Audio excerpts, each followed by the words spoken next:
Saudara-saudari yang terkasih, pencinta channel Seri Sapiense, salam jumpa kembali dalam channel ini. Kali ini saya ingin membagikan sesuatu kepada Anda yang merupakan dasar dari segala sesuatu yang selalu dirindukan oleh seluruh kaum beriman. Anda penasaran apakah itu? Well, maka tetap stay di channel ini. Bagi saudara-saudari pengunjung baru, jangan lupa untuk subscribe, like, share, dan tinggalkan komentar Anda di bawah kolom komentar. Ingat, tindakan itu semua gratis. Oke.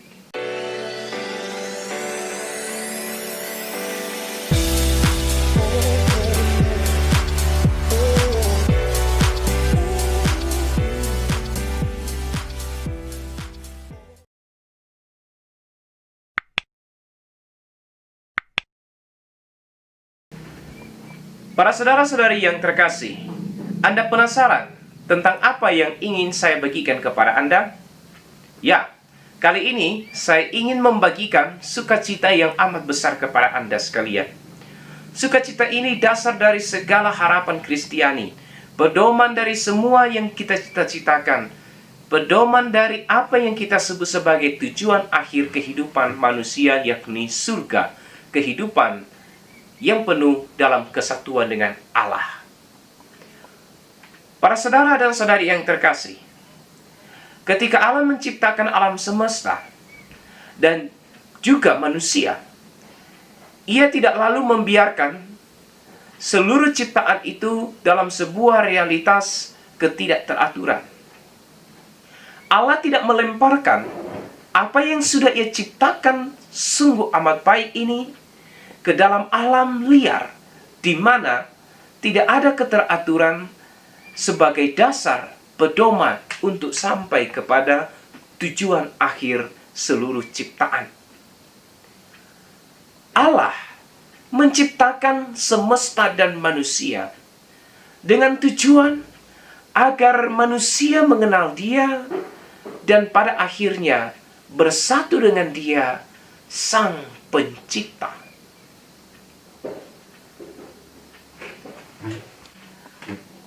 Allah sejak awal mula menyadari bahwa untuk sampai kepada pengenalan yang penuh dengan Dia, manusia membutuhkan aturan-aturan, pedoman-pedoman yang menghantar dia kepada pengenalan yang sejati dan benar akan Allah Sang Penciptanya. Oleh karena itu, Allah mewahyukan kepada manusia hukum-hukum, aturan-aturan, sabda-sabdanya yang sejak awal mula Ia sampaikan melalui perantaraan para nabi. Tetapi pada waktu yang telah digenapi olehnya, Allah tidak lagi berbicara melalui perantaraan para nabi, tetapi melalui Yesus Kristus sebagai kepenuhan dari Allah yang tak tampak. Yesus menegaskan, barang siapa melihat anak, melihat Bapa. Kenapa? Yesus dan Bapa adalah satu.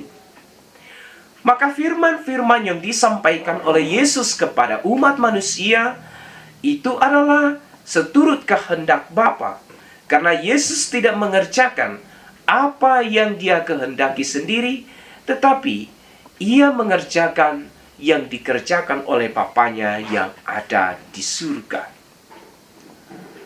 Para saudara dan saudari yang terkasih, pengenalan kita akan Allah sebagai pemenuhan dari kerinduan kita yang paling mendalam, kita gapai melalui ketaatan pengetahuan budi dan kehendak kita dalam sabda-sabda atau firman yang telah disampaikannya kepada kita. Pada masa sekarang, sabda Allah itu kita terima dalam bentuk traktat-traktat suci yang kita yakini sebagai inspirasi atau ilham dari Roh Kudus sendiri. Daud dalam Mazmur 119 ayat 105 dengan sangat indah mengungkapkan kekagumannya, kerinduan hatinya dan kecintaannya akan kemanisan sabda Allah dengan berkata, "Firman-Mu pelita bagi langkahku, terang bagi jalanku." Firman adalah pedoman satu-satunya yang menuntun manusia dalam seluruh tindakannya.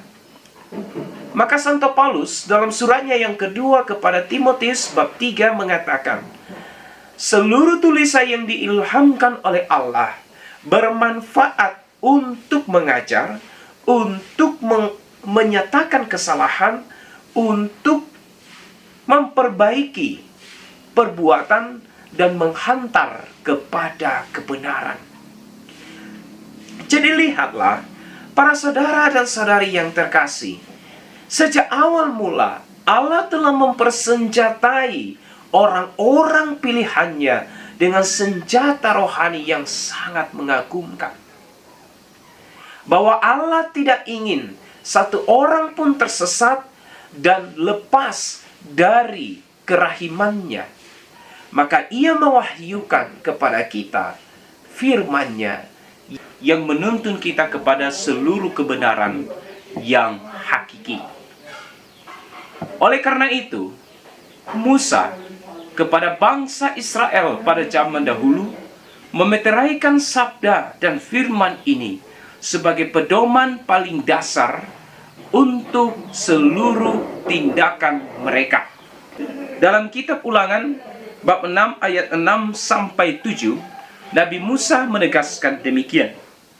Apa yang kuperintahkan kepadamu pada hari ini, haruslah engkau perhatikan. Haruslah engkau mengajarkannya berulang-ulang kepada anak-anakmu dan membicarakannya apabila engkau dalam perjalanan, apabila engkau berbaring, dan apabila engkau bangun. Haruslah juga engkau mengikatkannya sebagai tanda pada tanganmu, dan haruslah itu menjadi lambang di dahimu. Saudara, kemanisan sabda Allah akan kita cicipi apabila kita menginternalisasikan sabda-sabda itu dalam seluruh pola tindak kehidupan kita. Bagi orang-orang Kristiani, sabda Allah harus menjadi sahabat, harus menjadi teman, harus menjadi bagian dari hidupnya yang tak pernah terpisahkan. Allah dengan menganugerahkan sabdanya tidak pernah mengikat kebebasan manusia. Allah melalui firman-Nya tidak mengekang kehendak bebas manusia, tetapi justru melalui sabda itu, melalui firman yang kuat kuasa itu, Allah menawarkan kebebasan rohani kepada kita. Apakah Anda akan menerima tawaran kebebasan rohani itu? Tergantung seberapa subur ladang hati Anda untuk menerima seluruh kebenaran yang tak pernah terbantahkan itu. So, Allah telah menyediakan sarana, telah membuka jalan yang paling hakiki, paling dasar bagi kita untuk sampai kepada kebahagiaan sejati dalam kesatuan dengannya, dengan mewahyukan kepada kita sabdanya, firman-Nya yang adalah terang, yang adalah pedoman yang paling dasariah bagi hidup kita. Sekarang, dari kita dituntut untuk menyiapkan hati kita menerima tawaran yang agung itu. Tuhan memberkati.